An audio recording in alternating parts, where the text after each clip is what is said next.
Hey guys, Brody here with the Spinning Out Podcast, and mine and man, we had a great time last weekend at MIS. This is the first day I've actually gotten to sit down with you guys and rehash the race. My voice has been absolutely miserably gone since Sunday, and it's been hard to talk, and therefore I couldn't get out some content for you guys. But now we're here.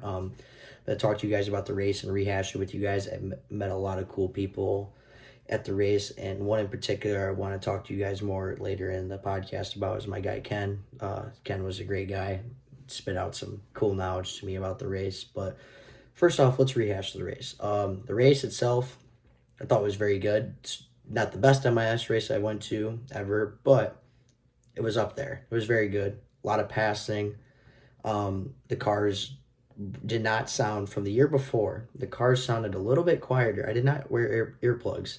Granted, I was 4 rows from the top, but still, when I would go to those races, I would have to wear earplugs. I feel like the cars are a little bit smaller than they used to be as well, now seeing them in person, than the old cars, and they sound a little bit quieter. And they were still going 98 miles per hour into turn 2. But let's dive into the race. There's a lot of comers and goers. The Toyotas were the main talk of the day. Bubba Wallace was very fast. Kyle Busch was very fast when he got taken out early, and as well as Denny Hamlin. And I thought the Fords were decently fast as well at the very end. Chevrolets were also very fast as well. Like, every manufacturer had comers and goers throughout the race. But the Toyotas were definitely the more dominant ones on that day, for sure, with those three that I just listed off. Bubba Wallace, like I said, is on an absolute hot streak right now. He's had 4 straight top 10s now, including last week. He's very hot. He's getting hot at the right time. There's a restrictor plate track called Daytona that's coming right up, and that's going to be the last race before they start the playoffs and make the starting grid. I look for him to be very good at that track when it's coming up. Now we got Richmond this week. The whole point standings is now shaken up, guys. We're talking Martin Truex Jr. now being out of the playoff conversation. And if you'd have told me that at the beginning of the year, I'd have thought you're a little crazy. I can't lie. But now he's 19 points out of the playoffs, and Ryan Blaney is now on the bubble. Which, if you'd have told me those two drivers were battling for a bubble spots, I'd have thought you're crazy. I thought it would have been 2 different drivers, but we're in a very interesting scenario right now with those 2 guys battling it out for the bubble. I'm very curious to see how these next 3 weeks go down. It's going to be absolutely chaos, with Daytona being the final race of the regular season. It's looking like week by week that Chase Elliott's going to take the regular season crown. That was my prediction a while back. And now, so we have some other news that I want to break to you guys today. Ty Dillon is now going to Petty GMS to drive the number 42 car for Petty GMS. And now, also, Kyle Busch's news is just continuing to go rampant. They're saying he's talking to a couple Chevrolet teams. I've heard Colleague's name out there. I've heard Hendrick, but I don't believe that, because Alex Bowman just signed a contract. William Byron's still under contract. They locked Chase up, and they locked Larson up. So I don't believe that. I don't buy that at all. They can't run 5 teams at Hendrick. I don't buy that at all. I've heard Colleague, and I've heard from the Ford camp. I've heard of Stuart Haas. I've also heard of 2311, adding maybe a 3rd car once Tyler Reddick comes around. I mean, there's endless possibilities for Kyle Busch. My gut prediction still, at the end of the day, is he'll end up at Joe Gibbs on a bridge deal for 1 year. And then we'll see if he can get some big name sponsor after that. I'm going to throw some clips in from the race, probably at the latter half of the video, or in the beginning. I'm not sure what I'm going to do yet. But I'm going to show some clips from the race that I got to see from my point of view. And I'm also going to show like some of the stuff from the rain delay that I was talking about and all that stuff for you guys. But some news that I wanted to break to you guys as well. Kurt Busch is going to miss his 4th straight race now from his concussion. Ty Gibbs will be filling in again. Let me tell you guys, Ty Gibbs is a real deal. I saw him in live action this weekend, and that kid can race. Period, end of story. He's going to be in Cup within the next 2 years max, and I feel like he'll be in Cup next year. I feel like with 2311. Granted, bearing what happens with Kyle Busch, I think that dude's in Cup Series in the next 2 years max.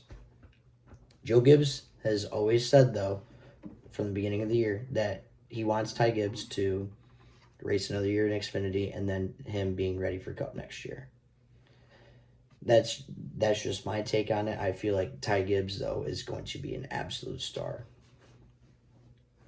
Just the way it is. I mean, the kid can flat out race a race car. He is incredible. He's going to be he's going to be the next star in NASCAR. You're going to see him win 2 to 3 championships when it's all said and done. He can flat out race. Now, he's got some personality problems to get with along the way, but I feel like he'll be just fine. I feel like he'll settle down. He's only 19 years old. He's literally a year younger than me. He's got some time. He's got some growth to go through. He's got a long time in the Cup Series. He's going to be just fine. I'm going to rehash the running order for you guys, though, from MIS. Obviously, we'll get to Kevin Harvick in a little bit, but Kevin Harvick is obviously your winner on Sunday. Bubba Wallace finished second. Denny Hamlin finished third. Joey Logano finished fourth. He struggled for the majority part of the day, but he ended up having a really good run. Ryan Blaney struggled as well. Ford struggled until the latter half of the race. Wow, can't talk. Martin Truex Jr. finished sixth. He was very fast. He was around the top 10 all day. Kyle Larson was flying fast. He was one of the best out of the Chevys, I'd say, the entire time. Eric Jones finishes eighth. Another good run for him, but that's not what he needs in order to make the playoffs. He needs to be running second to first. He needs to be lurking in the top 5, and he was not doing that. Alex Bowman finishes ninth. Good run for him. He's been struggling recently, and I mentioned last week in my video he needed a top 10 run just to get some confidence back. He got that confidence back this weekend. Ty Gibbs finishes 10th. Chase Elliott finished 11th. Now, Chase is my guy. He struggled a lot this weekend. He just didn't have the fast car at all. They were struggling with adjustments when I rewatched the broadcast. By the way, the broadcast was phenomenal with Dale Jr. in it. I'm not sure what they're going to do with Rick Allen, but the rumor is that he might not come back in the next few years, and whatever, Jr. might be taking over the lead analyst. I saw on Twitter that NBC, he gave a shout out to NBC for just giving him a few races just to broadcast, and he did an awesome job. Jr. did an incredible job. Everyone's loving what Dale Jr. is doing in the broadcast booth, and they love Jeff Burton and Steve Letarte as well. William Byron finishes 12th. Austin Dillon and Ty Dillon finished 13th and 14th. Keselowski finishes 15th. Brad had a very fast car in the beginning, and he was up there for the majority of stage 2. He was in the top 5, top 10, and I thought he was going to maybe surprise some people. Going into this weekend, I thought he was going to impress a lot of people and run well at his home track, and for the most part, he did. But he had strategy, those filtering strategies throughout the entire race that shuffled him to the latter half of the pack. Chris Buescher finishes 16th. Justin Haley finishes 17th, right around where Justin Haley's been lingering all year. And 18th is Austin Hill. Shout out to Austin Hill for getting a top 20 in his first career start in the Cup Series. I didn't see him really do anything flashy. He was just kept his car clean and stayed on the lead lap. That's all you can ask for a first career start. Right there, I feel like he's got a decent future in NASCAR as well. Corey LaJoie finishes 19th. Chase Briscoe 20th. Josh Bilicki 21st, Cody Ware 22nd, BJ McLeod 23rd, Ross Chastain 24th. So I'm going to talk about Ross Chastain because I saw the incident with him and Christopher Bell on the front stretch coming to the start-finish line, and I feel like that is not Ross Chastain's fault for once. Christopher Bell, not sure why Christopher Bell was trying to block Ross Chastain when, in the end, Ross Chastain just came off pit road, and he had fresh tires, and Christopher Bell, they were doing green flag pit stops. Ross Chastain was doing just fine. He got to the outside of Christopher Bell, and Christopher Bell threw a block. Christopher Bell should not be throwing a block in that situation. You should just be letting him go by. He's got fresher tires. Just let him go. Don't think that's Ross Chastain's fault at all. Daniel Suarez finishes 25th. He was very fast as well. I feel like that flat tire, and I think he had a pit road penalty as well that set him back in the latter half of the pack, which is the reason why he finished 25th. Christopher Bell, 26th. Todd Gilliland, 27th. He was involved in that wreck with Kyle Busch and Michael McDowell. Michael McDowell finishes 28th.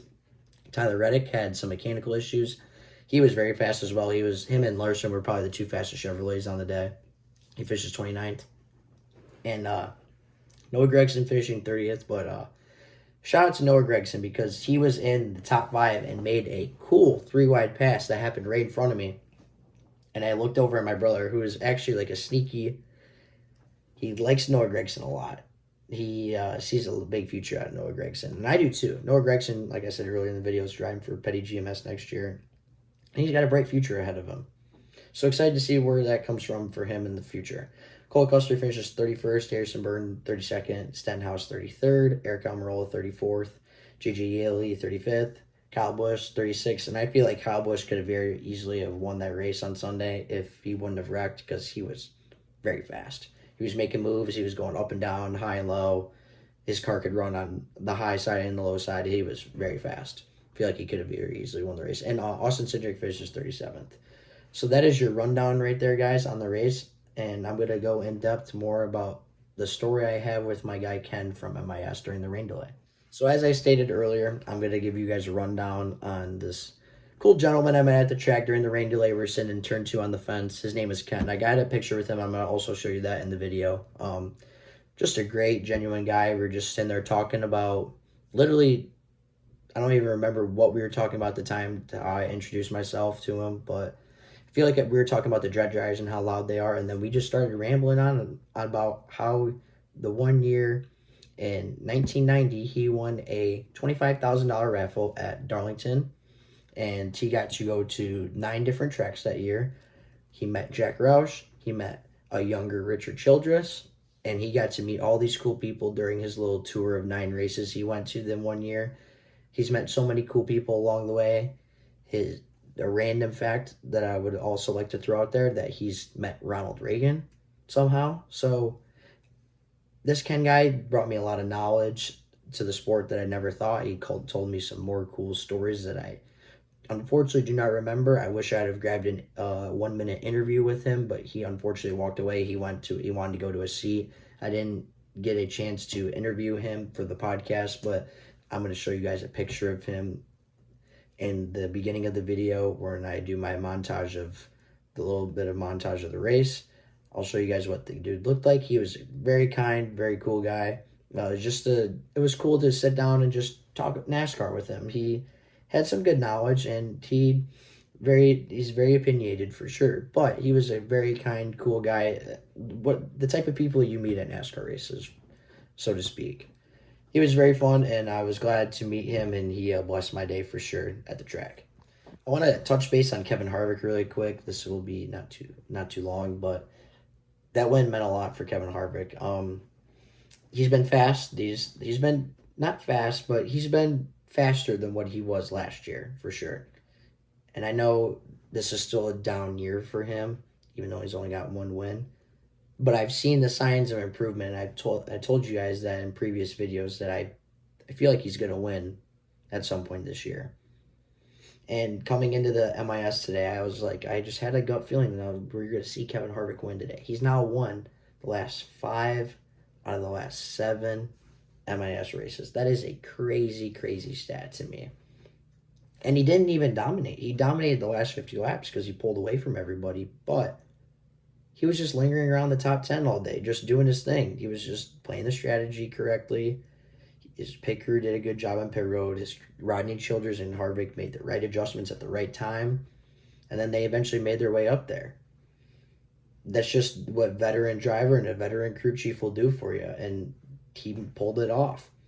He looked very good while out front. It seemed like at MIS, when you had clean air, you were going to be gone for the majority of the time, for sure. That's all I have to say about Harvick. I'm very happy he's in the playoffs. It'd be really weird seeing him not in the playoffs. I feel like he can be kind of a force in the playoffs. There's a couple tracks that fit his racing style really well in the playoffs towards the round of 8. If he can make it to the round of 8, look for him to be in the championship 4. Because that round of 8 tracks, those are like his bread and butter right there. So look for him, if he makes it to the round of 8, to be in the championship 4, in my opinion. Let me give you guys a quick rundown on the point standings, and then I'm going to cap off this video for tonight. Chase Elliott's got 4 wins. He's got 25 playoff points in first. Ross Chastain with 2 wins and 14 playoff points in second. William Byron with 2 wins and 13 playoff points in third. Denny Hamlin with 2 wins and 13 playoff points in fourth. Joey Logano 2 wins and 12 playoff points in fifth. Tyler Reddick with 2 wins, 12 playoff points in sixth. Larson was in seventh with 1 win and 8 playoff points. Chase Briscoe with 1 win and 8 playoff points in eighth. Ninth is Christopher Bell with 1 win and 7 playoff points. 10th is Daniel Suarez, 1 win, 7 playoff points. Kurt Busch is 11th with 1 win and 7 playoff points. His brother Kyle, 12th with 1 win and 6 playoff points. Alex Bowman, 1 win, 6 playoff points. In 13th, Cindric with 1 win and 6 playoff points in 14th. Harvick with 1 win and 5 playoff points in 15th. And 19 points above the cut line is Ryan Blaney in 16th with Martin Truex Jr. in 17th, 19 points below the cut line. Eric Jones in 18th, 190 points below the cut line. It's looking like a must-win situation for Eric Jones, but nonetheless a career year for Eric Jones since he's joined Petty GMS. I'm very happy for him. I feel like we can see him.